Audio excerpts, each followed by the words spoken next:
from Dallas, Texas, the flash, apparently official, President Kennedy died at 1 p.m. Central Standard Time. I checked in with my children, and who are deeply distressed. I'm Chevy Chase, and you're not. Jane, you ignorant slut.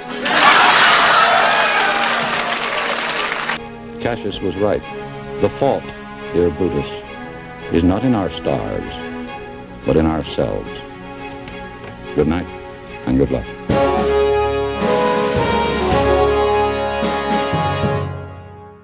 Woo! Welcome to another Redcranke Report, a special spin-off of the Death Curse Society. Since the coronavirus pandemic struck earlier this year, we've been severely lacking news from the horror world, and even more so, missing new horror to watch.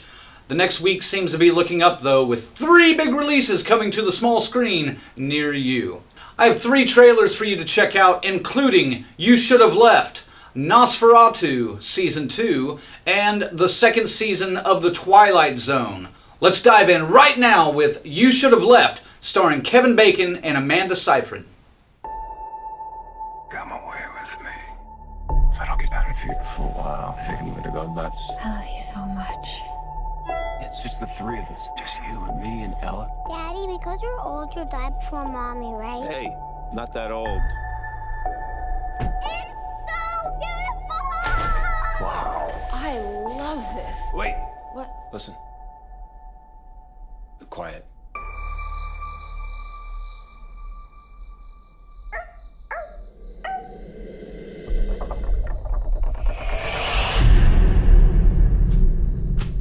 Hey. There was a shadow on the wall. I know it's fun, but it's time to sleep. Good night, honey.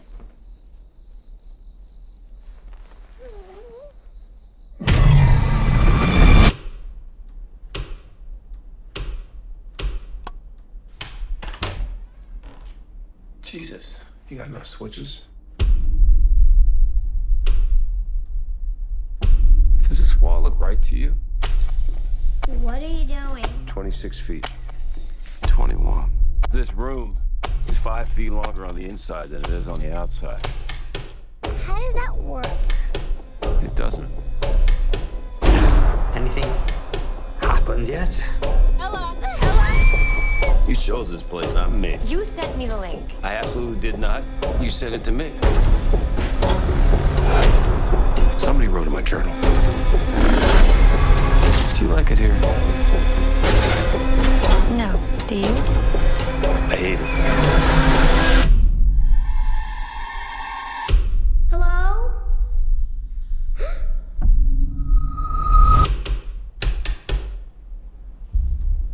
Are you okay?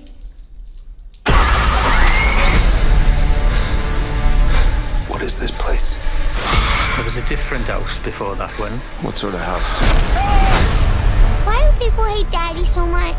The judge and the jury all found him innocent, but some people didn't believe him.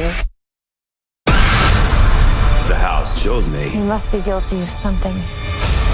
People have always stayed in that house. Some don't leave. Wake up! It's a dream!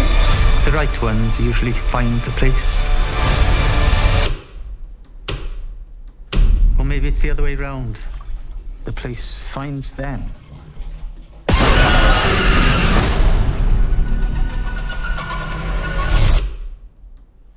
From acclaimed screenwriter David Koepp, who also directs You Should Have Left, is a new psychological thriller from Blumhouse.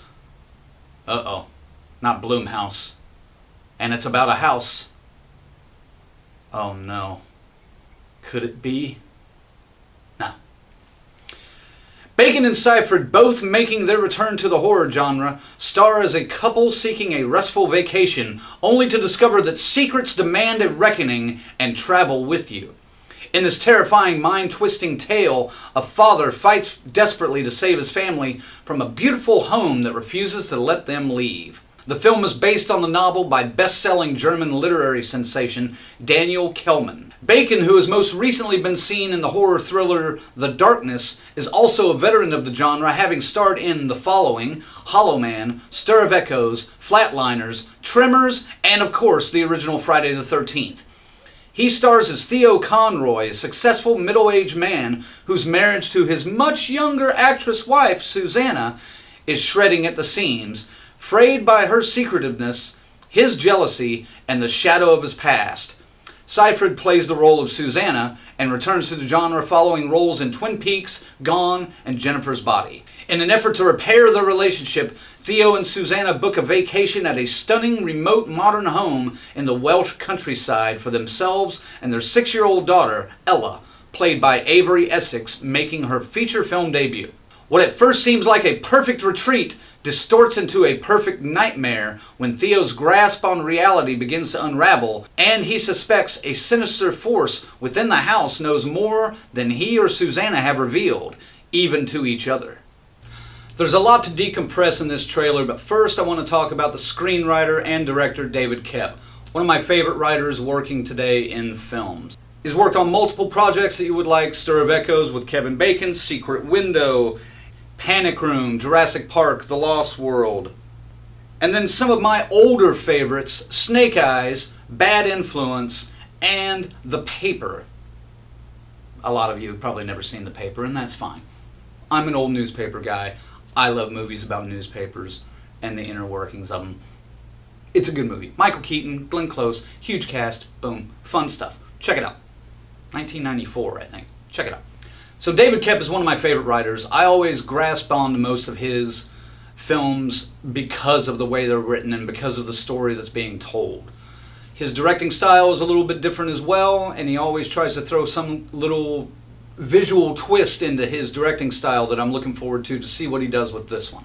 Now let's talk about the stars, Kevin Bacon and Amanda Seyfried. I love Kevin Bacon. I'm a huge Kevin Bacon fan. Yeah, I don't care who you are. Footloose, woo, yes, excellent. But I also like him in his dark stuff. I think some of the best dark movies or projects that he's ever worked on have been Flatliners, which is one of my favorite all-time films, and The Following, which was on Fox several years ago. If you haven't seen that series, check it out. I believe it's on Netflix now.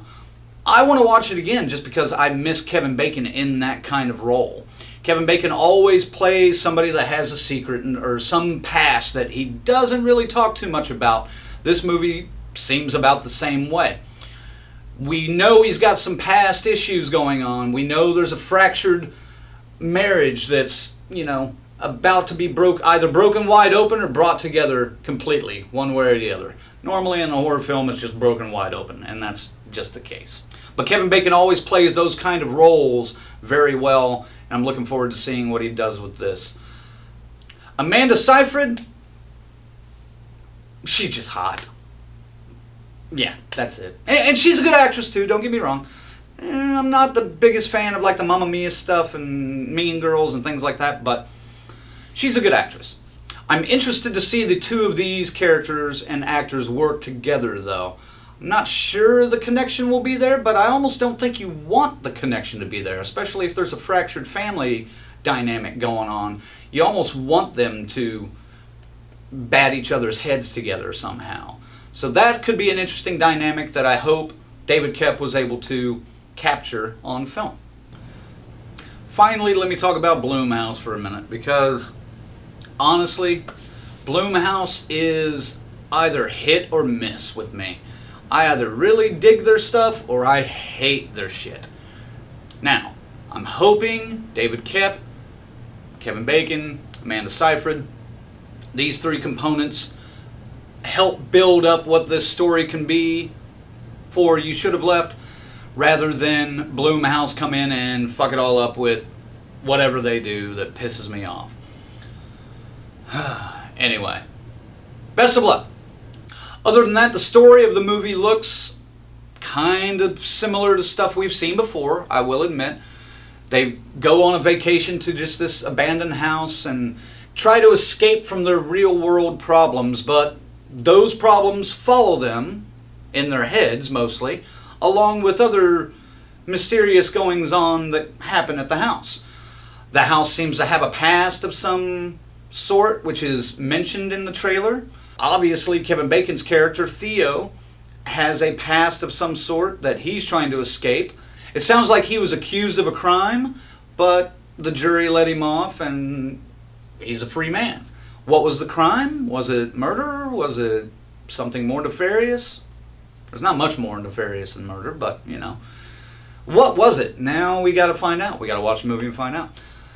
And Kevin Bacon is one of those guys that I think is perfect to do that. I am looking forward to this movie. I probably will rent it tomorrow and check it out. So we will definitely be giving you our thoughts on it later on when we start doing shows again.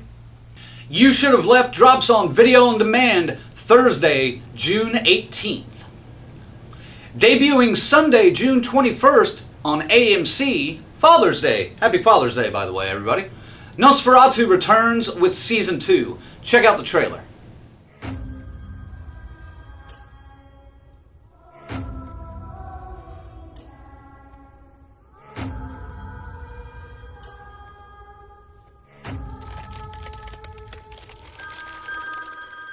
Vic.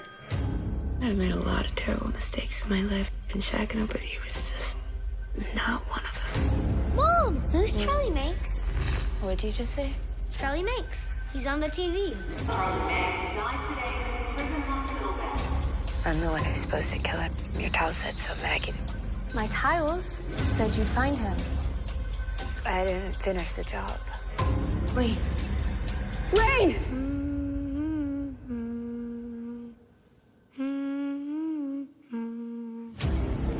Mr. Banks, you're awake. Get the gas, B. And to load up the wraith. Hello, young Wayne. There's a cost for everything.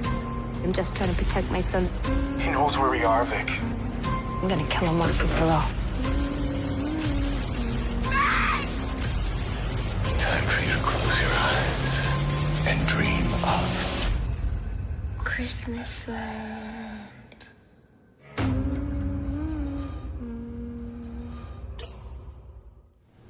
Eight years after the events of Season 1, Vic McQueen remains more determined than ever to destroy Charlie Manx. Charlie is desperate for revenge and sets his sights on the person who means the most to Vic, her 8-year-old son, Wayne. So it looks like Nosferatu is taking a little bit of a detour with their story, slightly at least. They're moving ahead 8 years from Season 1, and they're introducing an 8-year-old son to Vic named Wayne. Charlie Manx is back with the Wraith trying to get the Christmas Land, but he's also wanting to get a little bit of revenge, it sounds like. So I enjoyed Season 1. Let me rephrase that. I liked Season 1. I didn't necessarily enjoy it. It seemed a little bit too convoluted.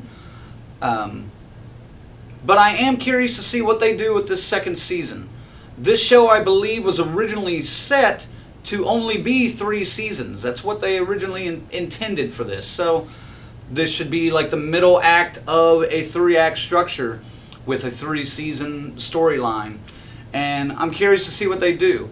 I like Joe Hill's book. I think it's very interesting. AMC did some good stuff with the first season. It's very creepy. It's not necessarily scary, but it's strange and twisted and very odd. And Charlie Manx is definitely a great character. Let's see what that's like. It drops on Sunday, June 21st on AMC with the first debut episode. Finally releasing all 10 episodes on Thursday, June 25th, The Twilight Zone returns to CBS All Access, produced and hosted by Jordan Peele. Here's the trailer.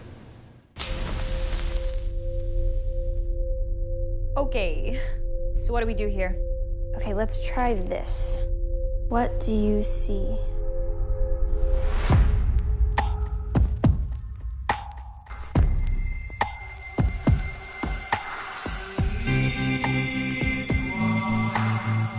What's going on?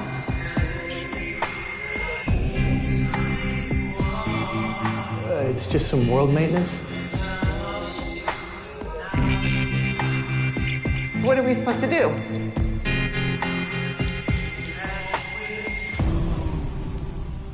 Just wake up.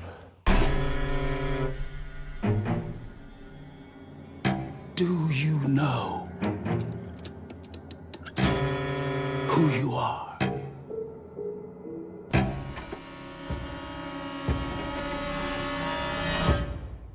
You want to find out? They know about us. You can't say anything to anyone. It's like a twist. They're not the monsters. We're the monsters. You've been controlling me, manipulating me. You do not exist. It's trying to trick us. This is my life. I need you to wake up. 1, 2. I'm not what I started as. Whatever I am, it's something new.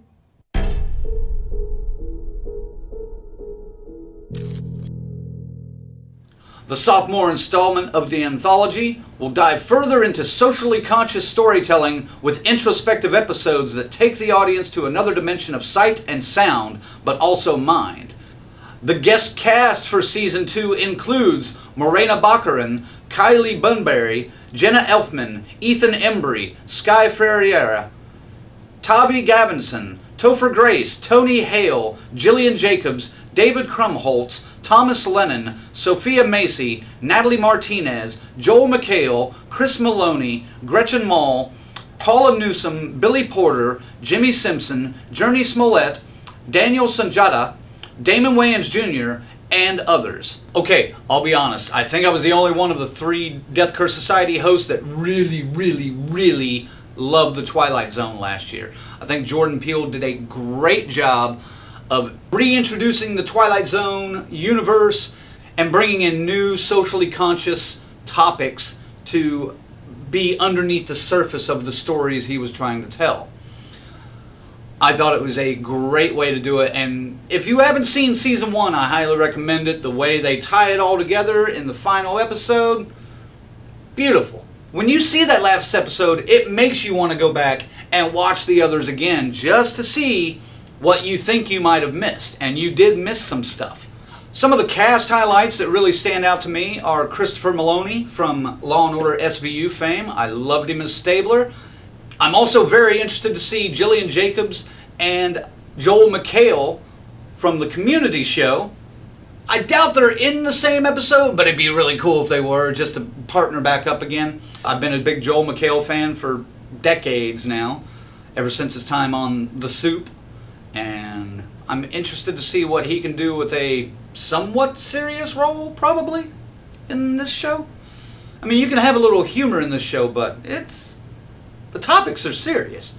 So we'll see what happens there. And Jordan Peele as a host is great. You don't get a whole lot with the trailer, just little snippets here and there and there and there. And that's what happens when you're taking 10 episodes of something and condensing it down to 2 minutes. I get that. So you don't really get a whole lot of information from the trailer. The one thing I will say about the trailer that I didn't like is they went back to that tired old cliche now of slowing down a semi-popular song and making it creepy for the sake of the trailer. And they did it again in this, and it works sometimes, but Jordan Peele has done it with Us, with Get Out. Anytime I hear that or hear something like that, a lot of times it just kind of grinds my gears now. It's worked a couple of times in the past, but now everybody's seen him try to do it. Oh, he did it with Candyman too. That was the other one I was trying to think of. Find a new trend, guys. Find a new trend. Other than that, since I did love Season 1 so much, I am very much looking forward to Season 2. I hope you guys are too. Let us know in the comments below what you think of any of these 3 projects, and we're looking forward to talking to you more about it. So that's all the new stuff coming to television in the next week. Hopefully this means more horror is coming soon as well, and we can start hosting our regular episodes. Our next full episode is coming July 2nd, and will feature reviews of all of these projects. Let us know what you think as well. Also join us Monday night for our final weekly quarantine stream, where we'll play Friday the 13th and talk all things horror. Until then, stay safe out there, and DCS out. Woo!